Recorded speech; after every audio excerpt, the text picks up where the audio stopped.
Hi mga mare ko! Finally, meron na ngang Ilocos Empanada dito sa Santa Ana, Pampanga, specifically dito sa Santa Ana Night Market. At ayun na nga, kahit maulan ay sugod pa rin kami ng aking pamangkin dito sa night market. Dahil matagal na nga dumadaan sa aking FYP itong Ilocos Empanada, ay nung nabalitaan kung meron nga silang binebenta dito sa night market, ay dali-dali kaming nagpunta dito sa night market kahit na maulan. At sobrang namiss ko nga itong Ilocos Empanada dahil napakatagal na simula nung una ko natikman ito sa Ilocos. At bukod sa Ilocos Empanada, titikman din natin itong Korean street foods. Meron silang fish cake, tteokbokki at iba pa. Meron pa nga akong nakitang takoyaki, kaya lang di na kami bumili dahil usual naman namin siyang nakikita.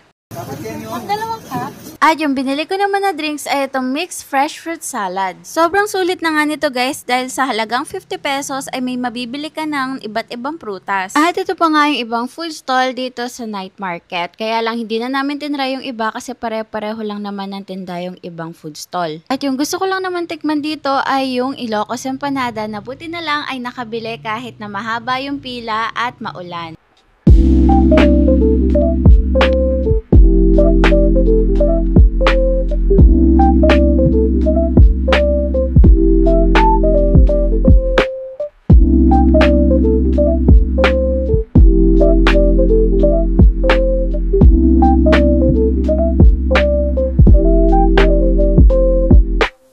Siyempre, bago tayo kumain, tayo ay magdasal at first bite, fish cake. Dahil nga maulan dun sa night market ay nagaya na lang ang aking pamangkin dito sa Tom Goods at dito na lang daw siya mag-order ng kanyang pagkain. Sobrang bait nga ng owner nitong Tom Goods dahil kahit hindi ako nag-order, yung pamangkin ko lang yung nag-order, binigyan niya pa ako ng plate para meron daw akong lalagyan ng aking mga street foods. Shout out nga po pala dyan sa owner ng Tom Goods. Sobrang bait niyo po sir. God bless po sa inyong business. At itatry na natin itong mixed fruit salad o diba sa halagang 50 pesos ay sulit na siya dahil may makakain ka ng mga real fruits. Ganito nga yung mga nakikita natin sa mga food vlogger na dumadayo pa sa Binondo. At yung last na titikman natin ay itong Ilocos Empanada. O diba, napakalaki niya at ang binili ko nga ay yung super special.